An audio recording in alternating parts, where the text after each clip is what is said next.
So I wanted to introduce Eric, who seems to have a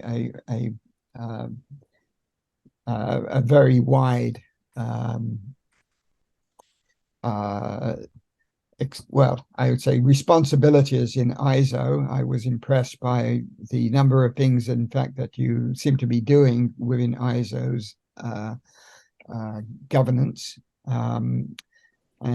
So I see that you work with state, federal policymakers, regulators, educate them on ISO initiatives, regional system planning, wholesale electricity markets, communications, training exercises to keep government officials, uh, up to speed on power system emergencies. You've done various work with legislative committees, public utility commissions, environmental agencies. Just reading your what you've written here, or what he's written here. And so I must admit that, we look forward to having your talk and educating us as to what is happening with an ISO New England. And I'm sure we all have our questions as well, which we'll we'll wait till the end, and then basically then we'll have an FAQ or whatever. Okay, so over to you, Eric. Thank you very much. And I just want to confirm you can hear me clearly. Yes. Okay. I'm also yes. joined by my colleague, Marissa, who's on the line. And Marissa is responsible as our liaison to the state of Massachusetts. And she had worked in the Baker administration. So we're very pleased to have her on board, helping us understand the policy direction of the state as an input to our work. And I try to make a connection to the folks in the audience. So I'll say that, like Walter, I did a term paper in high school physics on solar PV, not knowing then I would be working at the ISO in the future. But it was maybe my first start into the field. And like Tony, I'm one of the non-technical people in the audience. So I come at this, like Marissa, from the policy side. I studied history and economics in college as an undergrad and moved into public affairs and public policy coming out of the legislative branch when the states were doing electric industry restructuring. So that's kind of my background. It's a pleasure to be with you. Fascinated by the work that each of you have had a part in, and would love to learn more from you at some time. So I've been asked to share a bit about the role of the ISO and the transition that is underway in the region. So I'll launch into that without further ado. And Eddie, could you just give me a time check on how long you want the presentation so that we fit within your time frame? Sure. Usually we leave at least 15 minutes towards the end, which would mean that you've got about an hour from now. Okay. So I'll give you a sort of 5-minute warning. Okay. I don't think we'll take an hour to go through the full deck, and I would be happy to take clarifying questions along the way. All right, So we'll jump into it. Yes, one thing I will ask everyone before you start to mute your microphones. Okay, very good. So we'll talk about the role of ISO New England as the grid operator, and then we'll go down two paths. One is looking at the power system and the markets, and the second is the responsibilities we have for system planning. We have vast amounts of resources, and we have some reference to that at the end. So starting at the highest level, thinking about ISO New England's mission and vision. ISO stands for Independent System Operator. And our mission is really specified in documents that we call our governance documents, or tariff. And they are approved by the Federal Energy Regulatory Commission, or FERC. And three primary areas of responsibility. It's for operating the grid, planning the transmission system, and running the wholesale markets for New England. We'll talk in more detail about that, but we rely in large part on competition in the wholesale markets as a means of bringing forward new resources and deciding day to day which resources would be running to produce electricity.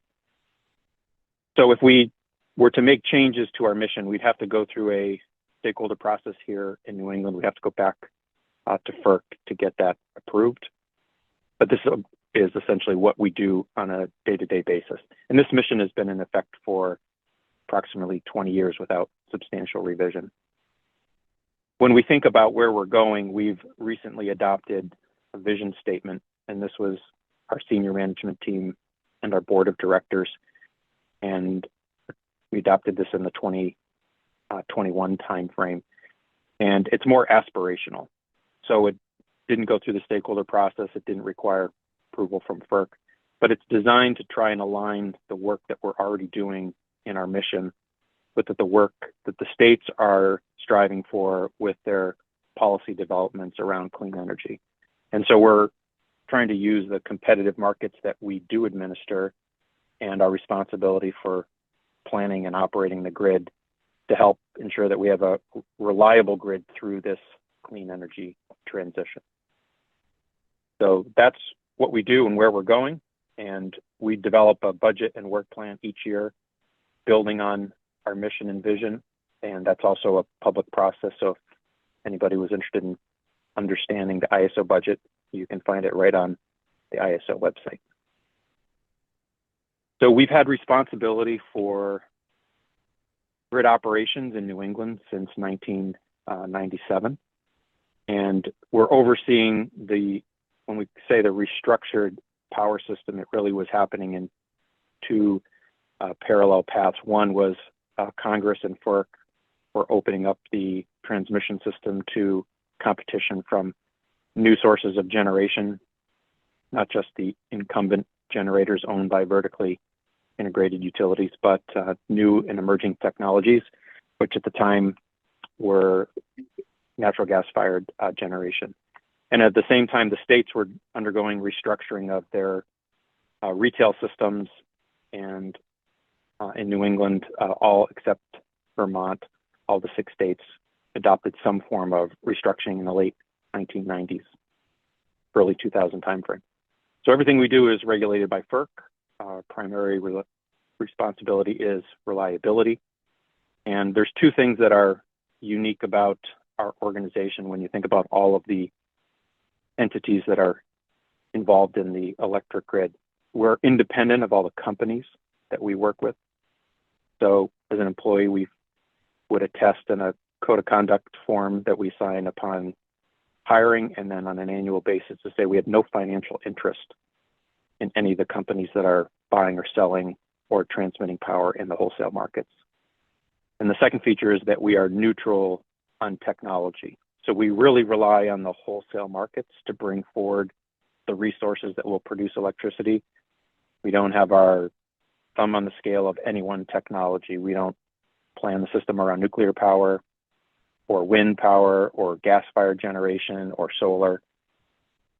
And that's a feature of our governance. So when we think about the 3 primary roles for the organization, left to right, these are the order that we were given these responsibilities by FERC. So 1997, we took responsibility for grid operation. Previously, the system was operated by NEPOOL. NEPEX was the operating exchange of NEPOOL, the New England Power Pool participants. So the companies that owned and produced electricity were also the companies that owned the transmission line to deliver that electricity. So we were given that responsibility, and you can think of the ISO as air traffic control for the power grid. We want to make sure that the demand and the supply are perfectly balanced in real time. We don't own the generators. We don't own the transmission lines. We work close coordination with the companies that do that to make sure that the high voltage system is reliable. On the market administration side, we were given responsibility to create the wholesale markets in New England. They did not exist in 1997. So there were no prices at the wholesale level for electricity. You couldn't look at the utility or the PUC in each of the states to figure out what the price of electricity is on a given day. That was determined by the resource portfolio that the utilities would bring to their regulators through an integrated resource process, and they would recover the cost of those assets. So they would shape the portfolios, and that changed to the ISO administering a wholesale market to bring forward new resources. So we introduced wholesale markets in 1999, 2 years after we came into existence. It started with a single energy price calculation for all of New England, and FERC's vision was that we would have locational pricing, and that was introduced in 2003. And we actually have pricing nodes for more than 1,000 locations in New England. We roll those nodes up into zones, and each state in New England is a zone. And because Massachusetts is a pretty large state with several operating utilities, we have 3 zones for Massachusetts. So there's a lot of visibility now compared to the previous framework about what the price is for electricity production in real time. The third area of responsibility is looking into the future to make sure the transmission system can support the forecasted demand for electricity. And our planning horizon currently is 10 years, and we'll talk about some longer term planning that we do as well. Within the planning function, we also oversee the interconnection of any new generation that wants to tie into the transmission system. And I'll say transmission system as distinct from the electric distribution system, where a lot of small scale renewables, battery storage projects, solar PV interconnect. That's beyond the visibility of the ISO as the regional grid operator. And when we think about what we do, I think there are some things that people think we do. So we'll just clarify that we don't have any connection on the retail side. So the ISO does not sell to retail customers directly. We don't bill them. You won't see a line item for ISO. We're primarily working with the utilities and companies that produce electricity. They are the customers that we would transact with in the wholesale market. I mentioned this before. We don't own any infrastructure. The only thing we own is the ISO's operating center in Western Massachusetts, and we have a backup facility in Connecticut. I mentioned we're independent of the companies in the market, and our jurisdiction is really on the electric side only. We do a lot of coordination with the fuel side of the business, with the interstate pipelines, with the companies that own LNG import terminals. We look closely at oil inventories in the wintertime for the power plants, but we don't have any jurisdiction on that side. And finally, when you're thinking about developing new energy infrastructure, whether it's electric transmission or power plants, we don't have any role in the siting for that either. So if we think about who is involved in this process, there's a pretty significant oversight of our organization. That's the entities that are shown in orange. So I mentioned the FERC. FERC has designated responsibility to North American Electric Reliability Corporation, or NERC, to set reliability standards, not just for New England, but across North America. And then we fall within a chapter of NERC that sets standards in our region. And then we have an independent board of directors that oversees the work that we do. And when we say independent, it's the same financial independence, but they are also not market participants or stakeholders. So we don't have a board that has representatives of generators or transmission companies. We look for people who have professional expertise in power system design or information technology or cybersecurity, the technical work that's required, but we don't have stakeholders serving on the board. On the right-hand side, there's 2 groups of people that we interact with. I mentioned NEPOOL. Those are the companies that do own assets. There are 6 sectors within NEPOOL, and they have a structure with a participants committee as the governing body of NEPOOL, and then they have technical committees that report up to it. NEPOOL is advisory to the ISO. So we have a stakeholder process where any changes to our rules or plans go through the NEPOOL process. and NEPL would vote and make recommendations on any of the changes that we've proposed. But if there is not NEPL support for that, we still may file that with FERC as our regulator. So NEPL's been around for a long time. They have a significant role in the region, but their role is primarily advisory to the ISO. And on the right-hand side, while we are regulated by the federal government and not by the states, we work very closely with states in a number of areas. Our primary interactions on a day-to-day basis are typically with the public utility commissions or the governor's representatives to a group called NESCO, the New England States Committee on Electricity. So they're sort of guiding the region's policy objectives for the 6 New England governors. And when ISO goes to FERC with a proposal, the states are involved in the stakeholder process. They're also involved at the FERC when things are reviewed by our regulator. So lots of interaction with the states, even though we're a federally regulated entity. If we zoom out for the power system, we're part of the Eastern Interconnection. And so that system spans the geography from the Rocky Mountains to the East Coast and down to Florida. And if you think about Quebec, we are tied to Quebec, as I'll show you in another map in a moment. Any connections that we have to Quebec by their requirement must be direct current or DC interconnections. So they are actually a separate interconnection from the Eastern Interconnection, even though we do a lot of trade with them. And then the Maritimes are tied to the Eastern Interconnection through New England, as you can see. So if you think back to the blackout 2003, August 14th, a little after 4 o'clock, the operators in the vicinity of Chicago and Cleveland, they lost control of their system. We had no visibility on those problems. When their system collapsed, it took less than 10 seconds for that to cascade to the East Coast. And you may remember pictures of people walking across the bridge in New York City. The whole city was out. So in the days before the blackout, we had limited visibility beyond our system. The industry standards were voluntary for reliability, and the blackout, following an investigation by the US and the government of Canada, prompted a wholesale change. We have wide area monitoring and mandatory reliability standards. So that's a significant change to how we plan and operate the system. And we do have ties to the Western Interconnection. They're relatively loose interconnections, so they essentially function as 2 different systems. And then ERCOT is essentially isolated from both the US interconnections by their choice. And of course, they saw some of the consequences of that in the wintertime when they had storms, and they didn't really have the ability to lean on neighboring systems. So those are the 4 major interconnections. We're part of the Eastern, and we're tied with Quebec to the north.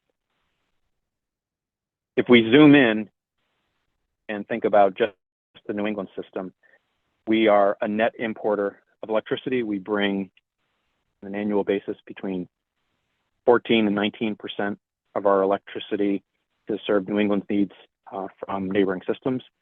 Most of that comes from Hydro-Quebec. So you can see, looking around, most of the ties are AC with New Brunswick and New York, but the ties with Quebec must be DC. So on the left-hand side, we have a back-to-back converter that brings power in, and then the second DC line on the right with Hydro-Quebec, that's the hydropower line that comes in from the reservoirs in Hydro-Quebec, sourced from James Bay, long distance, and that's DC transmission all the way through New England into eastern Massachusetts. So the prevailing flow on these lines is from Quebec and New Brunswick into New England, and from into New England from New York, depending on what the prices are across those AC ties. If you think about New Brunswick, we tend to import from them. However, they have the Point Lepreau nuclear station there. We have observed that when they're on outage, since it's a large source of supply, the flows tend to reverse, and we see power going from New England up into New Brunswick. When we had the blackout in 2003, all of these ties on the left-hand side, AC ties along the eastern border of New England, detected disturbance on the system. They opened up. So at that point, New England and the Maritimes were a separate interconnection. We were not tied into the eastern interconnection.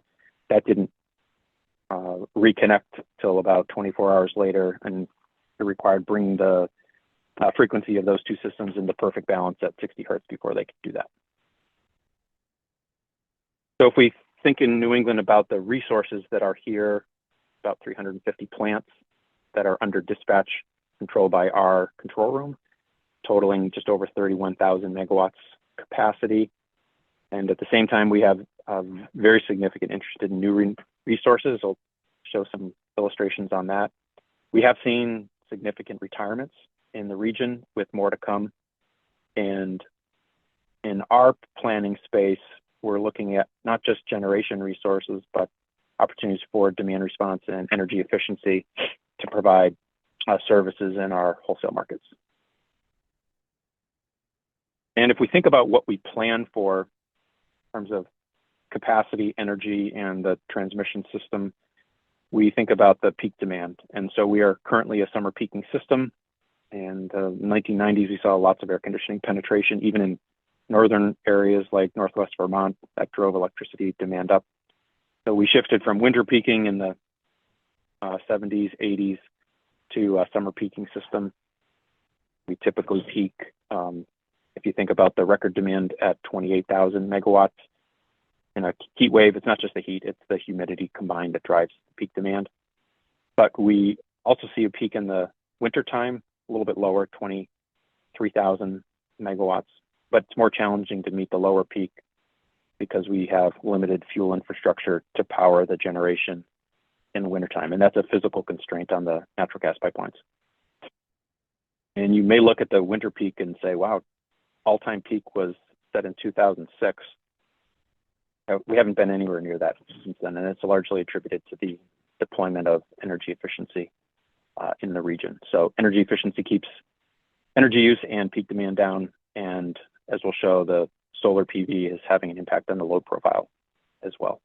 But as we electrify things, and the states are driving for electrification of vehicles and buildings, we expect that New England will shift back to being a winter peaking system. I mentioned the retirements. So we've seen significant retirements of coal and oil plants. And at one point, New England had significant production from those two facilities. We'll show the percentages in a moment. We've also seen retirement of nuclear. So at one point, we had 9 nuclear facilities in New England. We're now down to 2 locations with Seabrook and Millstone as the operating nuclear plants in New England. So these facilities, the oil and the coal, they have very low capacity factors. They're not economic in the market. They have high emissions costs to meet the environmental regulations. So their capacity utilization is very low. And so they are really candidates for retirement in that regard. So if you look at the percentages of how we serve New England's energy demands, on the right-hand side, you see natural gas is about almost half of that production, followed by nuclear and imports. That's power coming in from our neighbors.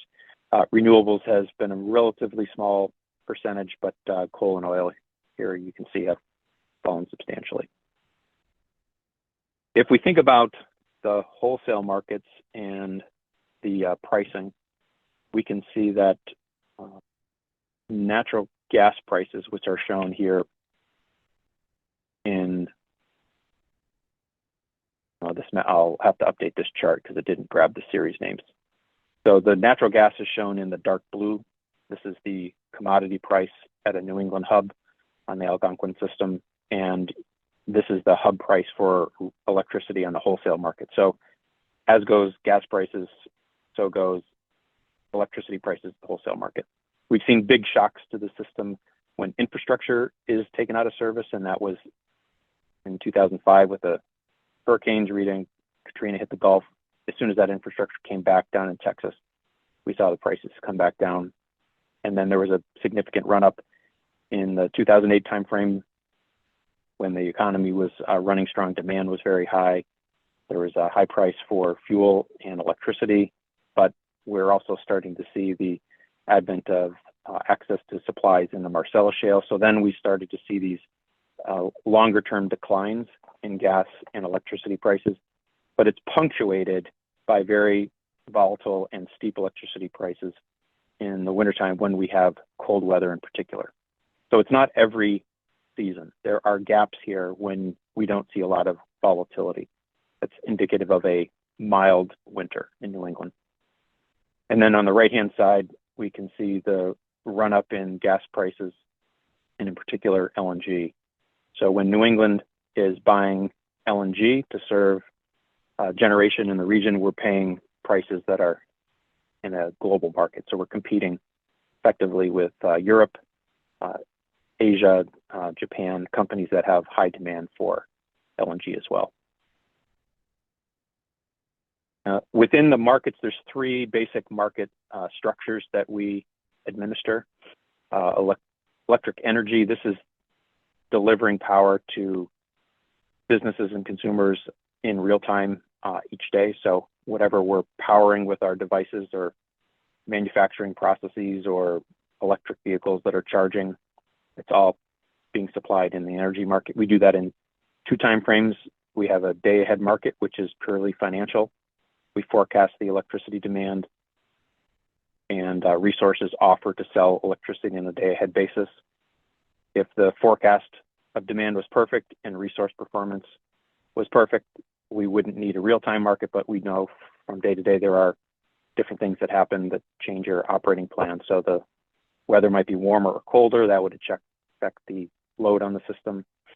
Resources could trip offline or be unexpectedly unavailable, and then we have to dispatch other resources. So we administer two markets, day ahead in real time. All the pricing for this is transparent and posted on our website, and you can actually see it on the ISO mobile app. Ancillary services is a relatively small market in terms of dollar volumes, but very important in terms of reliability. So we need to make sure we have operating reserves to operate the system reliably in accordance with reliability standards set by NERC. So if a large asset goes offline unexpectedly, whether it's a transmission line from Quebec or a nuclear facility or a large gas-fired power plant, nobody loses power in New England as a result of that because we're running backup resources, and those are compensated as ancillary services in our market. And the third market is the forward capacity market.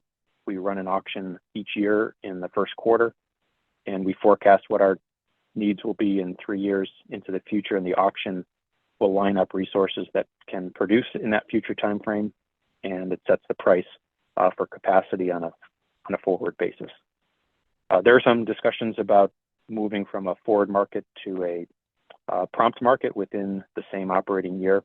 Those discussions are just getting underway. I'll mention the forward capacity market is really one of the only instances where the ISO is buying a product on behalf of the region. Typically for the energy market, we're the platform for buyers and sellers to come together.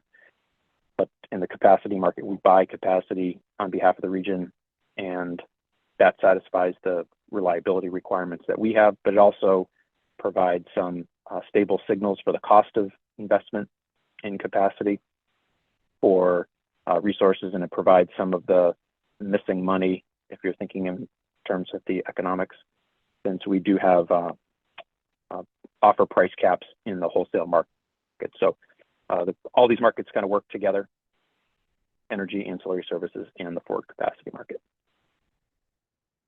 And this is a snapshot on an annual basis since 2008 of the volumes of dollars transacted in these markets. So by far, energy constitutes the largest, and the capacity prices have been pretty stable for the first 8 years of the market, and then you can see in around 2017 and 2018 they jumped up pretty substantially.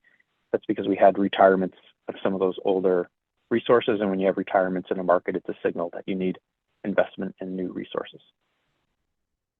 And then two distinctions at the right-hand side. 2020, we saw really the lowest wholesale energy prices since the beginning of the wholesale markets.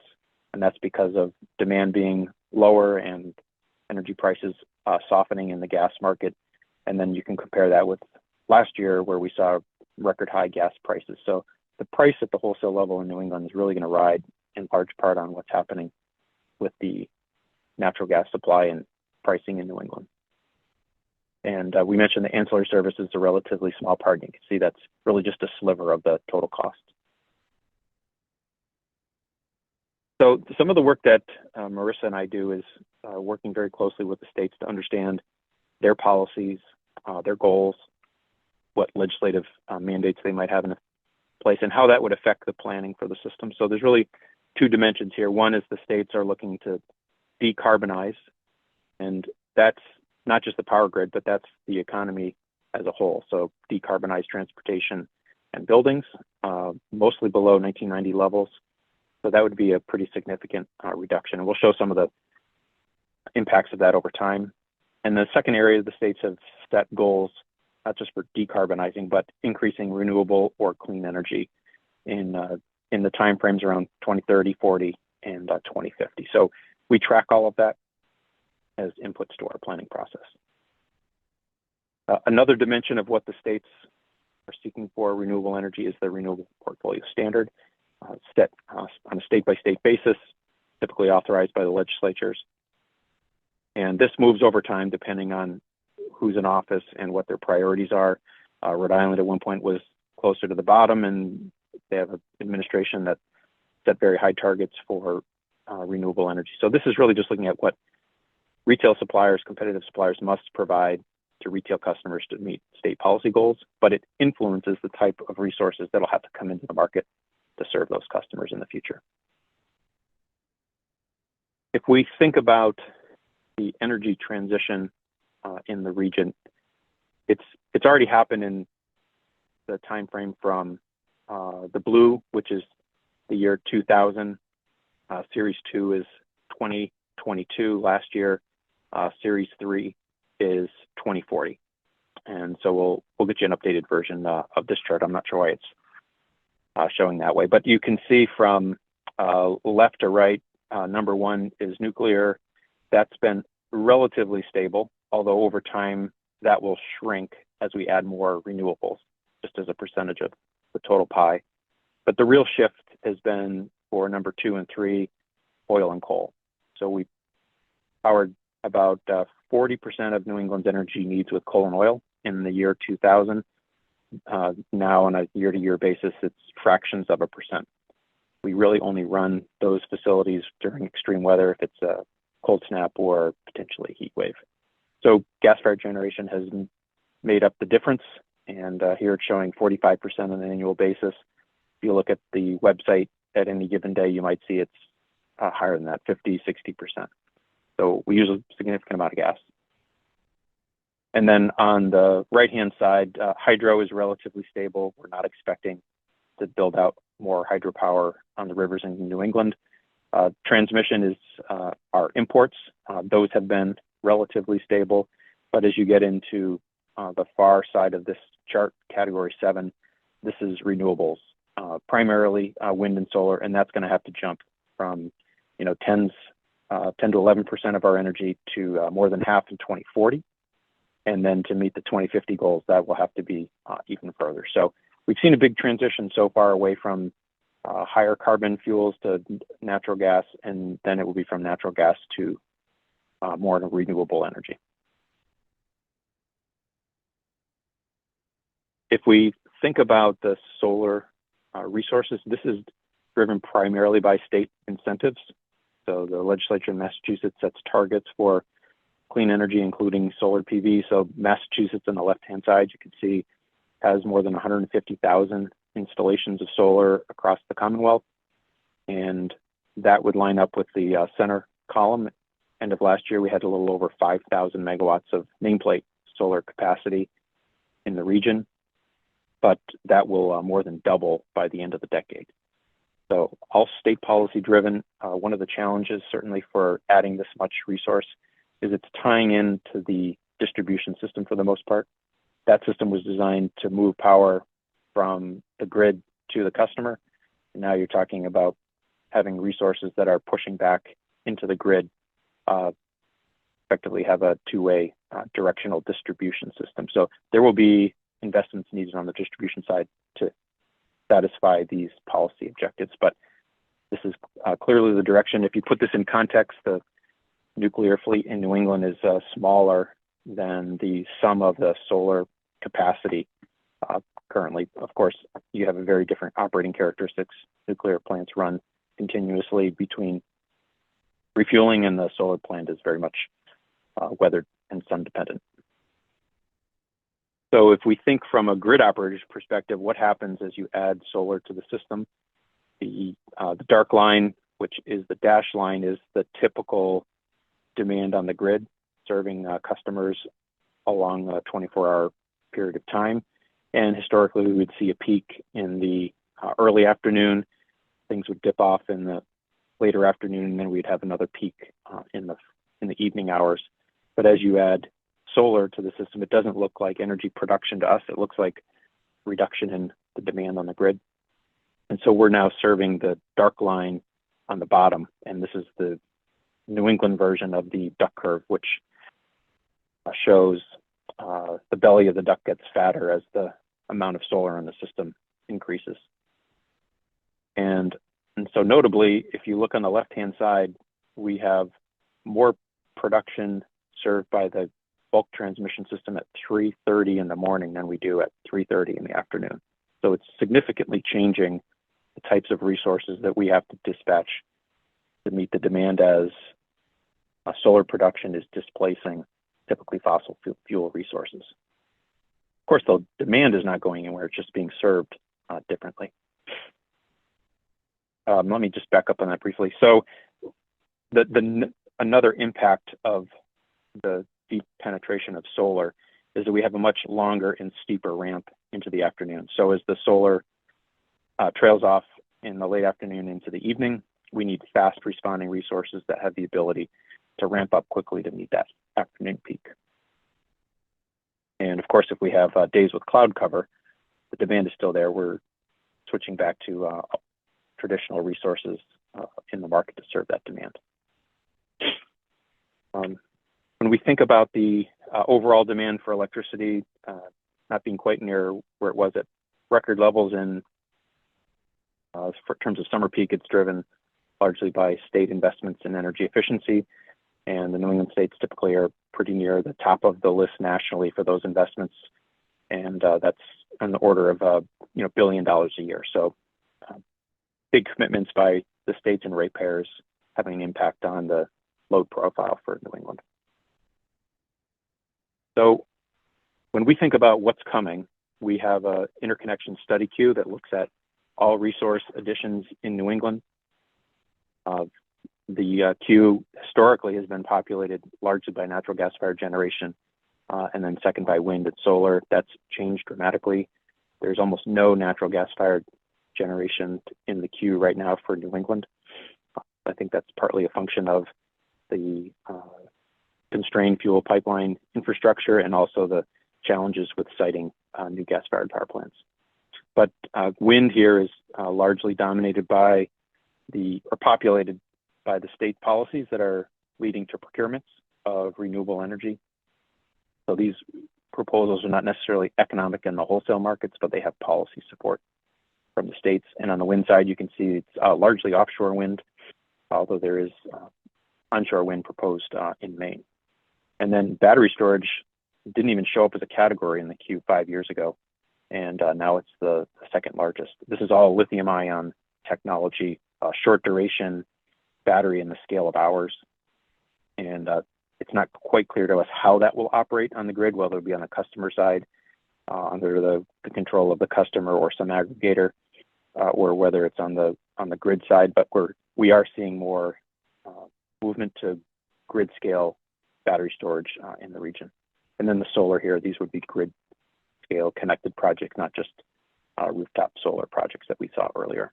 So in total, we have almost 40,000 megawatts of new resources. We won't need all of this in the next few years. We will need this over time, but there tends to be attrition from the projects that are in the queue. Not everything that is proposed will get built. Developers may be looking at multiple projects, and then when they get financing and permitting, they may narrow their priorities to a single project. This is a snapshot of the same data, but it helps you see the breakout by state. So the Commonwealth, in this regard as well, has most of the resources that are proposed in the queue and largely offshore wind. So I mentioned we're a summer peaking system. These trends will change that over time. Left to right, energy efficiency is looking at the contributions from retail programs that are driving down the demand. So on the left-hand side, that's just load reduction projections.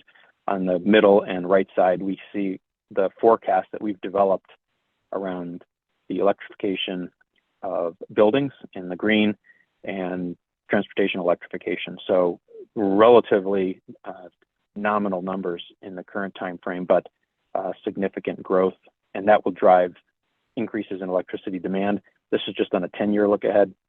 As we look 20, 30 years in time, in order for the states to meet their goals, we're going to need really massive electrification of everything on the system. And the goal really is to have a clean energy grid provide energy to electrified buildings and transportation. And this is a snapshot of what the demand on the grid is in the summer versus winter. And it's looking into our future timeframes around some of the studies that we've done. So the summer demand will grow significantly. We'll be up to 40 gigawatts. Right now, we would be in the 20 gigawatt range typically. But the winter peak is pretty clear. We would be a winter peaking system in 2040, clearly in 2050. And that winter peak is, in a sense, tripling of the grid demand that we see today. So what does that mean? You're going to need significant investments in resources to produce the energy and in transmission to deliver that power. So I mentioned role in transmission planning. We've built about $12 billion of transmission for reliability needs across the region.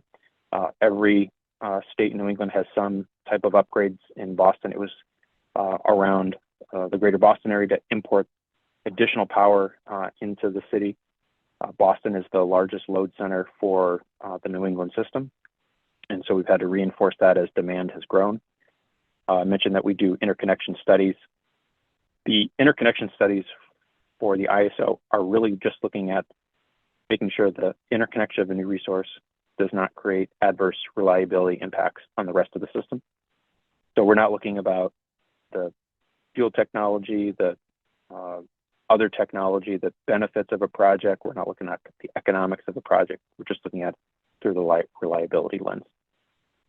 And then we have a regional system plan, which rolls up all of our technical analysis on an annual basis into what's called the RSP, and that will be produced this year in the fall. Here's just a snapshot of the report.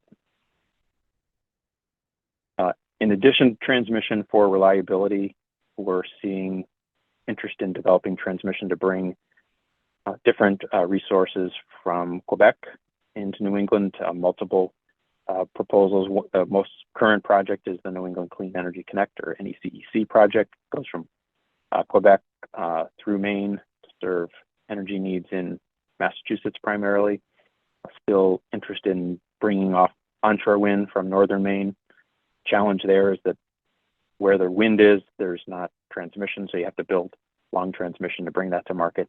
And then the big shift has been to offshore wind in southern New England. So when we think about the changing resource mix as the states bring forward incentives for wind and solar, especially as they procure those resources directly, the characteristics are very different from the existing and retiring fleet. So these resources are all variable production versus resources that have on-site fuel, and we can dispatch 24/7. And we're going to need significant balancing resources to fill the energy gaps when we don't have wind and solar, or when there are wind droughts periodically where none of that production will provide power to the grid.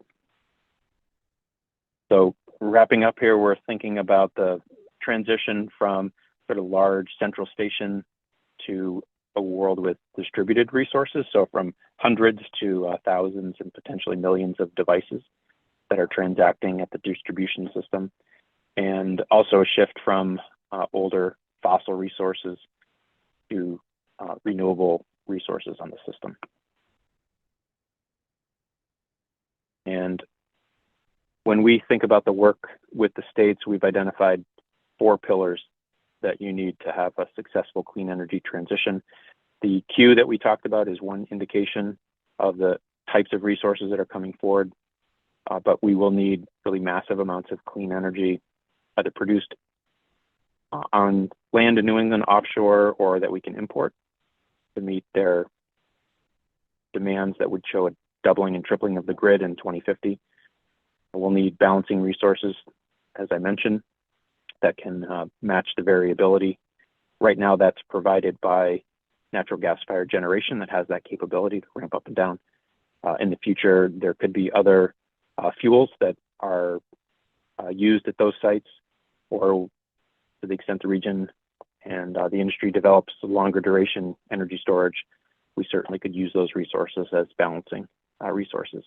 Energy adequacy is a really important concept, and it's making sure that you have enough energy to meet our forecasted energy needs as a region, but also thinking about when we have a system that becomes dominated by offshore wind and solar resources, do we have enough energy to meet customer demands when we're not getting production from those resources?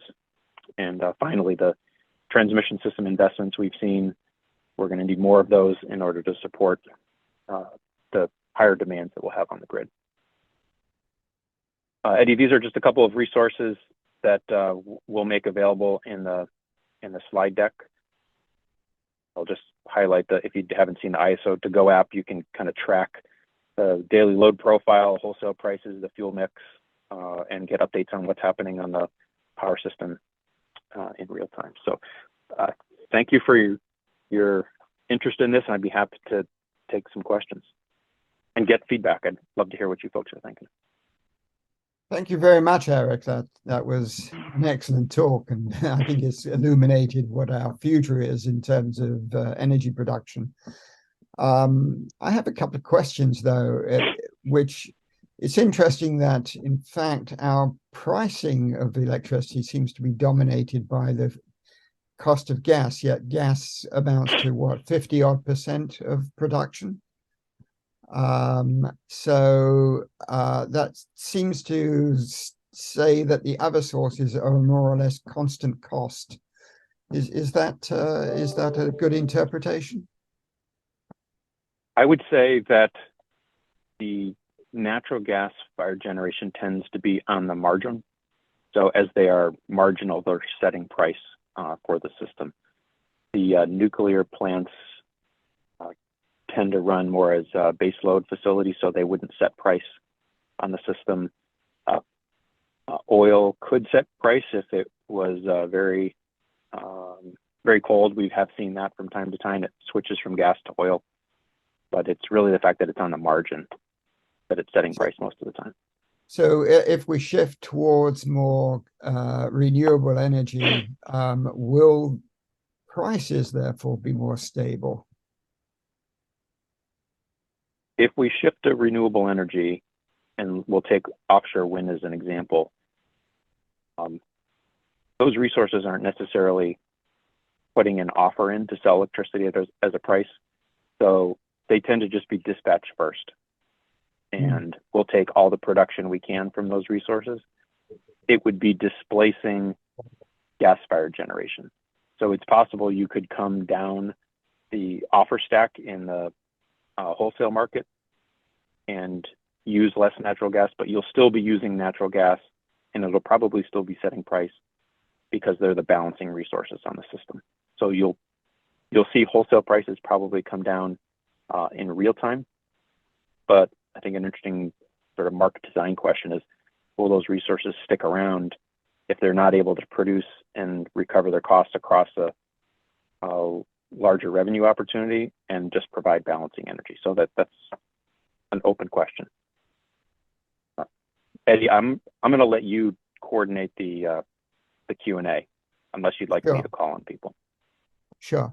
Walter, you have. Yeah, actually got a number of questions. Let's see. Eric, you haven't touched upon security of the grid against cyber attacks, against physical attacks. You can drive by almost any of the substations around here. I don't know if ISO owns a substation or not, but they're not protected, say, by a concrete wall or anything from some Yahoo shooting at the transformers. So how does ISO protect the grid from these kind of attacks? I'll put them into two categories. On the cyber side, we have a team of people on site who are watching not only the physical perimeter of the ISO's control center and backup control center, but anybody who have access to our secure systems on site. So if you come here, there's a physical perimeter. It's very obvious. You have to go through police barricade to get into the building. Well, we effectively have that on the perimeter of our energy management system and all of the key servers operating the system. The energy system is not an internet-based system, so it's protected. You wouldn't access it directly from the outside. So the cyber team is constantly looking at people who are trying to find ways into that system. They could be very simple. If you have a thumb drive that you pick up and you give it to an employee and they plug it into the system, then you've kind of bypassed all the cybersecurity. So one of the things we make sure is that all employees are trained on an annual basis around the evolving cybersecurity threats, so that we're not inadvertently introducing harm or risk into the system. We also fall under cybersecurity standards that are set by FERC and NERC that we have to adhere to. On the physical side, we obviously try to protect the perimeter of our facility, but the grid is not hidden. It's largely exposed. It's the people who own the substations, the transmission companies, that are responsible for protecting those assets. There's very serious security around the nuclear plants, as you can imagine, but it's not a secret where this infrastructure is located. We've seen attempted sabotage in New England. We've seen it on the Quebec side of the border, where people try to take out transmission towers, shoot at substations. We had an incident here where someone fired a weapon at the ISO's building. Fortunately, nobody is hurt, but there's only so much that you can do to put a perimeter on every asset in the system. So we do share information with our fellow system operators about emerging threats. Something happens in New York, they'll communicate with New England and vice versa, so that if there's sort of a pattern of physical sabotage or cybersecurity attack, we share that information to try and continually harden our systems. So who's responsible for the substation protection? Is that Eversource and National Grid? They're the ones, because really the substations are not physically protected at all, it doesn't seem. It seems based on attacks in North Carolina and Washington State that we need to be more protective of the infrastructure. Well, they are responsible for the assets.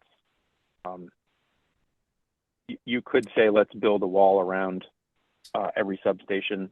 That may be cost prohibitive. They'd have to figure out, well, what is the cost of doing that relative to the value of that protection and the risk of somebody attacking that facility. So that's a calculation that the transmission owners would make. Obviously, it would have an impact on us if we lost the substation, but we don't have the ability, with the fact that we don't own those assets. Yeah. Okay. To make specific decisions. Yep. And I just have a little easier question. In regards to your website and the source of generation, there's hydro. Does that include Hydro Quebec, or is that just locally generated hydro?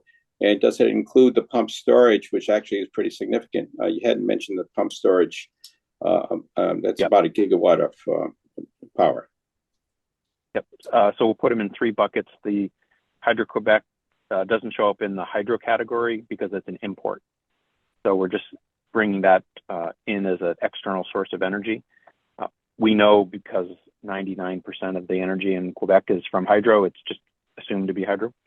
The hydro that we show on our graphs tends to be the run-of-river, the smaller river-based hydro plants in New England. Yeah. And then we also have pump storage hydro, which is not necessarily renewable. Sometimes it will act as a load if we're pumping overnight up from the river to the reservoir to build that storage. Then it's demand on the grid as they need that energy during the day, releasing it through the power plant into the river. It's a source of energy, so it's not necessarily renewable, although what's moving is the water back and forth between the pond and the reservoir. But yeah, that's a very important resource. In New England, we have two large pump storage facilities in Western Mass. They were designed around the development of the nuclear plants. They actually provide fast responding capability. So if we lose one of the nuclear plants unexpectedly, the hydro plants can come online and provide that backup. Good. All right, thank you. Avi, I've got two questions. One of the smaller technical one. A few graphs back, you showed some kind of energy storage or distribution that at 45% was from batteries.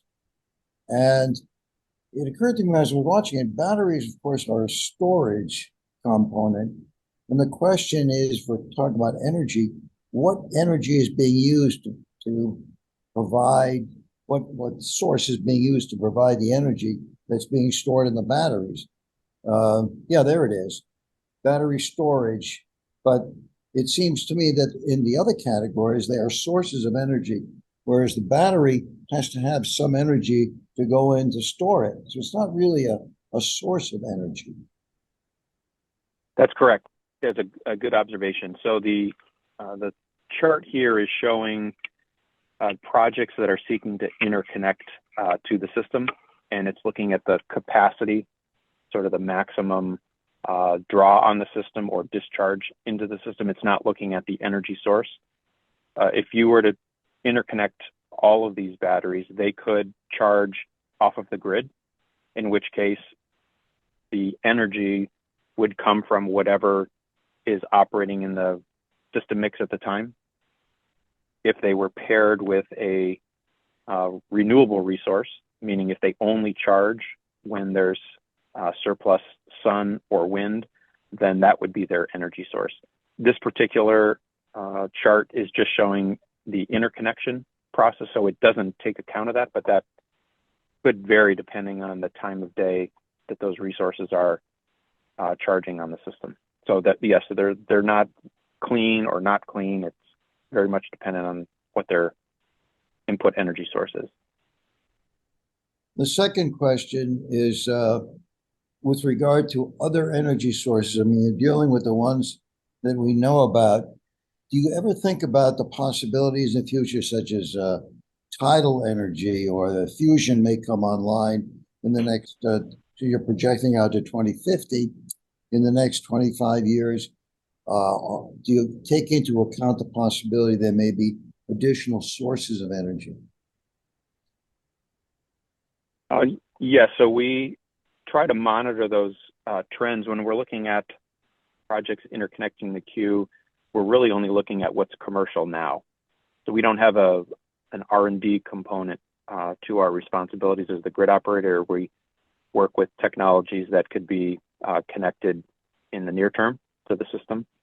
But if we're going to shift from oil and natural gas, which are dispatchable resources, to a system that is entirely weather dependent, we're going to need other energy sources to make this work. So we're kind of counting on breakthrough technologies in the long term for this to be a successful clean energy transition. In large part, I think long duration energy storage is going to be essential. Okay, thanks. Tony. Eric, I'm concerned that I understand that the wind power producers are now saying that they cannot live with the increased costs and are demanding greater subsidization in order to make their projects economically feasible. And it seems that we're substituting less reliable sources with that are bumping up against much higher costs that are going to lead to a problem here. If these you're projecting that the wind is going to be a big part of the new energy sources, yet they're finding that they're not economical with the current cost. Are we heading for trouble here?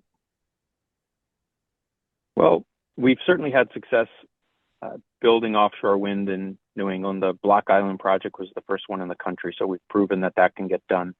That's a very small scale project compared to the next project, the Vineyard Wind facility that's under construction right now.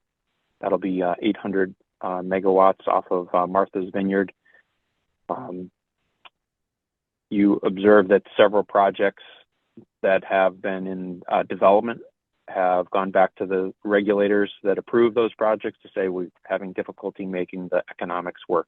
Of course, things changed between the late 2018-19 timeframe when they made those agreements, and then we had the pandemic, and we've had run up in inflation costs and supply chain issues. So the economics of those have changed. We do expect that'll get sorted out at some point. We'll probably see a slower deployment of offshore wind than was originally projected, but I think the states are fully committed to making those investments. And again, they're driven by procurements that the states run themselves. So it's not the ISO that's making the commitments to the wind resources, but we have to interconnect them when they're ready to come on to the system.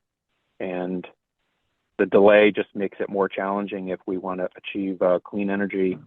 And if we see resources retire before new resources come online, that's sort of a reliability challenge that we're confronting as a region.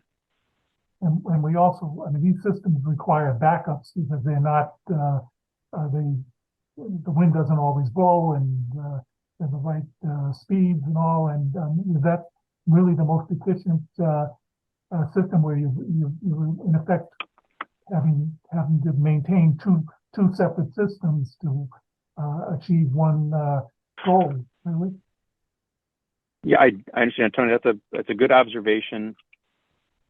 The offshore wind has a much better capacity factor than the onshore wind because you're getting a consistent offshore wind production. And if you look at some of the research that DOE has done on wind regimes, New England has some of the best in the country.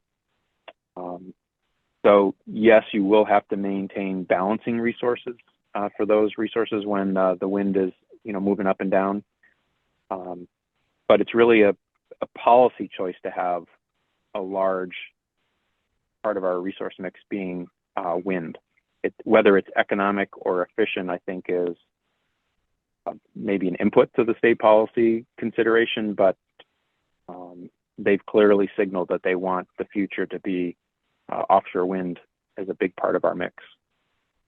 I guess the concern is whether or not electricity prices will have to rise in order to incorporate this mix from the consumer point of view. Well, the states are actually making commitments for those projects and recovering those costs from ratepayers directly. So that's actually happening outside of the wholesale market structure. So I think the policymakers have made the decision that they're willing to make those investments, and ratepayers will have the benefit of those resources, but they'll also pay the cost.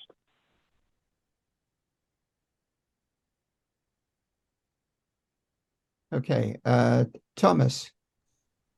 Yeah, I think I might have missed this, but I was curious. You were talking about your sort of independence, but earlier. But who actually is your funding source for ISO? Is it the federal government, the states, the ratepayers? So we're not funded by appropriations. So we don't get money from the federal budget or from the state budgets. We have a tariff where we recover our costs from the market participants in the wholesale market in New England, and essentially the entities that use the transmission system. And those costs are then passed along to retail customers. So the cost would be about $1.40 per customer if you just kind of spread it equally across New England on a monthly basis. But it's through a federally approved funding mechanism. Okay, all right. Yes. Any other questions? I've still got a few. I had a question and I can't raise my electronic hand. Eric, I haven't heard anything about hydrogen. And it's playing a role between now and 2050. Well, you haven't heard anything from me about it. There's obviously people here who are thinking about that as a energy source in the future. It's possible you could have hydrogen as a replacement for natural gas. You could have excess wind production potentially as a source of energy to produce hydrogen. In that case, you'd have to develop more offshore wind production capability than you expect just for your electricity needs in order to make the conversion of that hydrogen. But that's all kind of beyond the scope of how we plan the system. We're really planning the electric transmission system. We don't plan the energy inputs to the system, but it certainly could be breakthrough for New England if we did have the development of resources where hydrogen is part of the fuel supply into the power systems in the region. Just we're not forecasting when that will happen. Yeah, I had Good a question, Albert. question. Thank you. Oh, I had a okay. question. As the owner of 2 net positive homes, one in Florida and one here in New Hampshire, that produce about twice as much as they use, they have solar on them. They will have storage. We do have electric vehicles.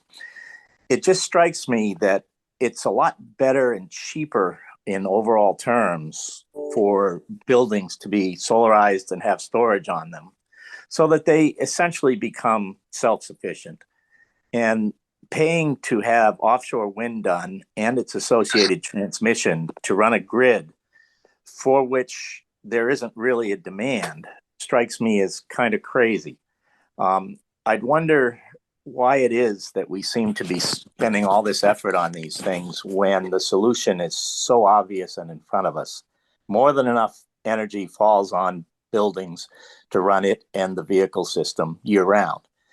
As lithium prices continue to decline due to the current glut, that's going to be the lowest cost source, both for storage and for year-round clean usage. So I'd like to see a focus on minimizing the grid at this point, recognizing that in 15 to 20 years, it'll be supplying a minimal part of things, and get on with the transition. Any thoughts? Eddie, I'd be happy to. Eddie, I couldn't see who was speaking. Maybe somebody's that just was- on the phone. That was Drew. Yes, he's not visible. He's on his iPad. All right. Thank you. Thank you, Drew, for the question. Well, I would say the states are investing in both approaches. So Commonwealth has incentives for solar deployment, rooftop solar. They have incentives for battery storage technology, but they're also looking at investments in offshore wind, and they've asked us to scope out transmission investments to bring that offshore wind ashore and move it around the system. So I don't think we're headed for a system that is entirely distributed. I think we'll have more distributed energy on the system coupled with large offshore energy production. But the ISO doesn't make the decision to do one or the other. Those decisions are largely state policy choices.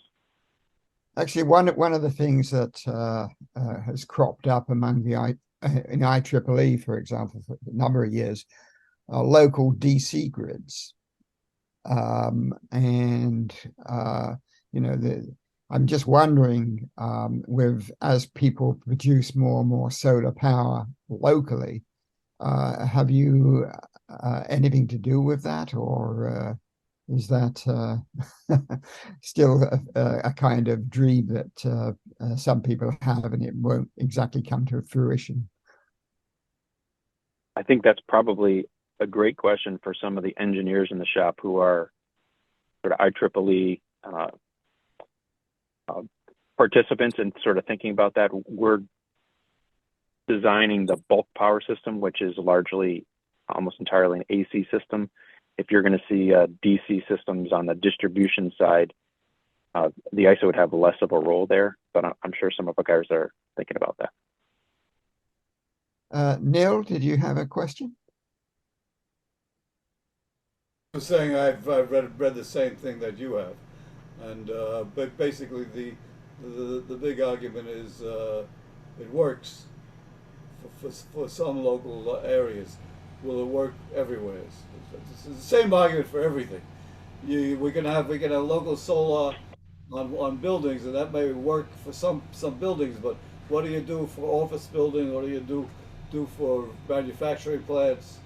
So basically, hopefully, we're heading in all directions at once. We hope. Actually, it does raise a question about energy-intensive industries. You know, you have the Googles of the world producing or looking to produce their own energy for themselves, essentially, and maybe selling it back onto the grid when they have excess. Do you at all have any policy related to such organizations? We don't have a policy on that, but if you think about where they're using that energy and where that renewable energy is produced, it's usually not in the same location. So Right. By going down that path, they are requiring a transmission system to move that power around. So I think that kind of makes the argument that we're going to continue to build out the grid, not just to serve growing peak demand, but to integrate and move clean energy around the system. I have a question regarding the app. Is there any chance that it can be upgraded to show behind the meter solar and also battery or storage? The categories of steam and methane are totally unused. They've been zero for the last 20 years. It'd be really nice if the app would be updated to include the behind the meter solar, any other behind the meter stuff, and some mechanism for dealing with pump storage and battery storage, and get that into the visibility. And as well, the Hydro-Quebec number should be on there somehow so that you can see it instead of having to subtract all the other sources from the demand to get what must be Hydro-Quebec. Thanks.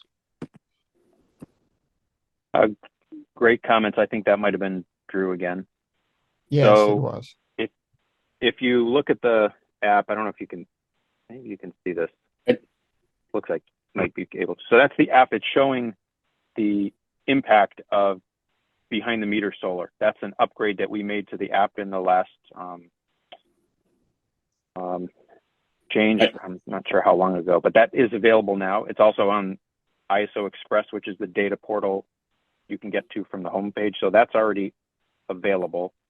And in terms of the imports from Quebec, that's available in a different portlet on the ISO Express website as well. And if you want to stay on afterward, I'm happy to help navigate to that. But you can see the interface with each individual region, and you could isolate Hydro-Quebec.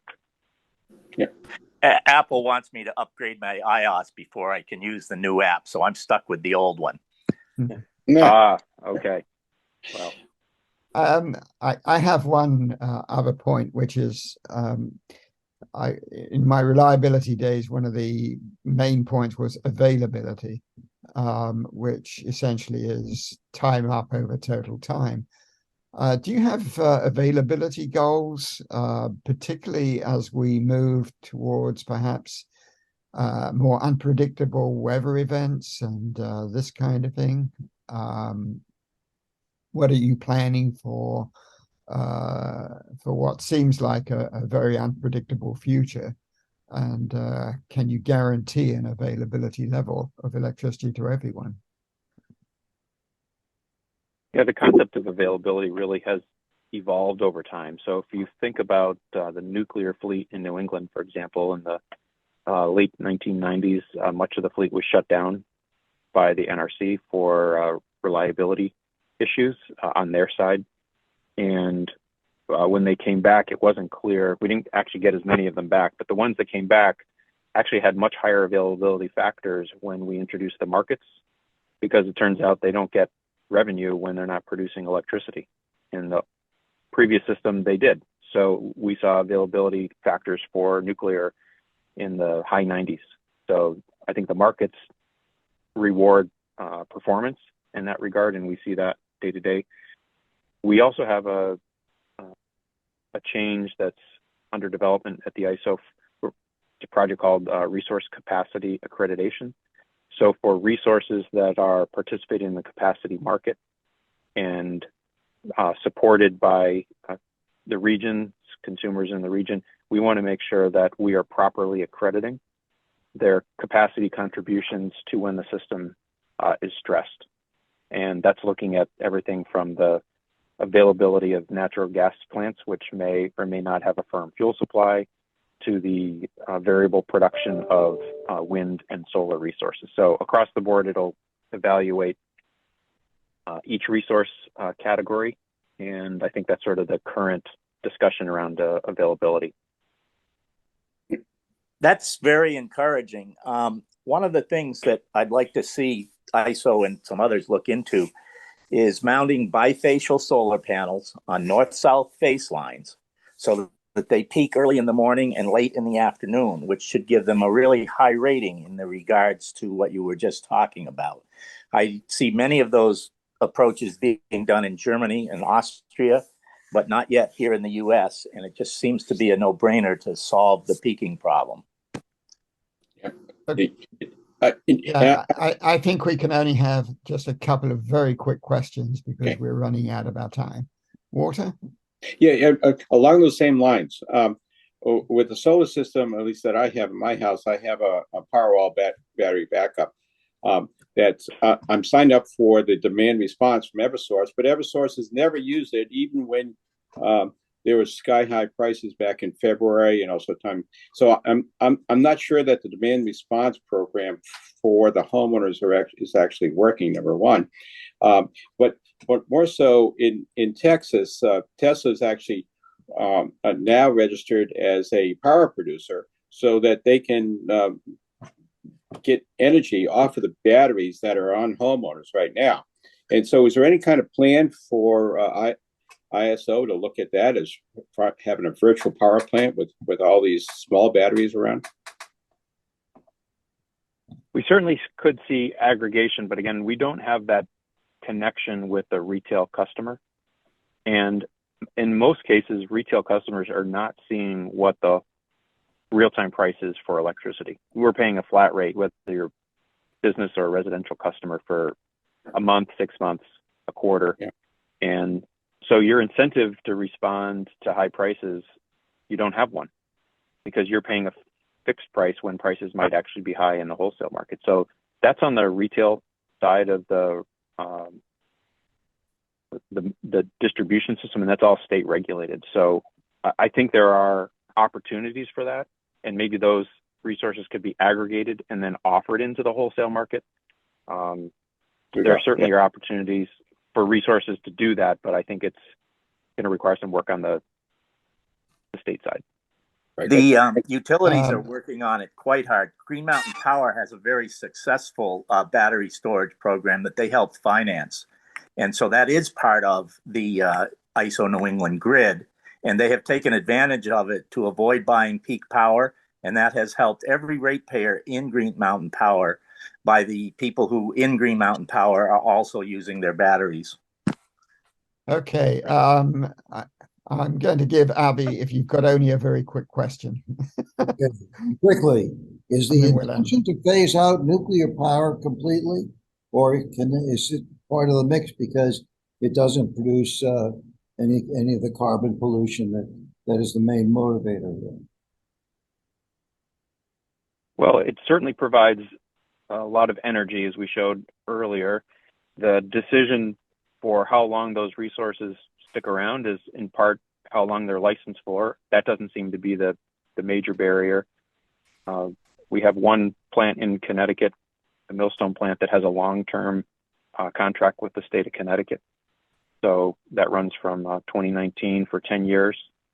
So I think the challenge is right now nuclear plants are providing not only energy but clean energy, but they're not being compensated for the value of that clean energy.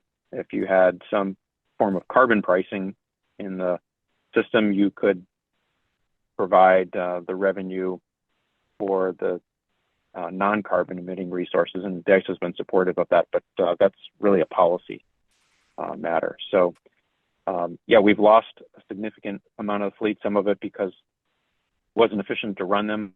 The smaller reactors have retired, but the ones that are remaining tend to be the larger, more efficient resources. So they are a big part of the mix.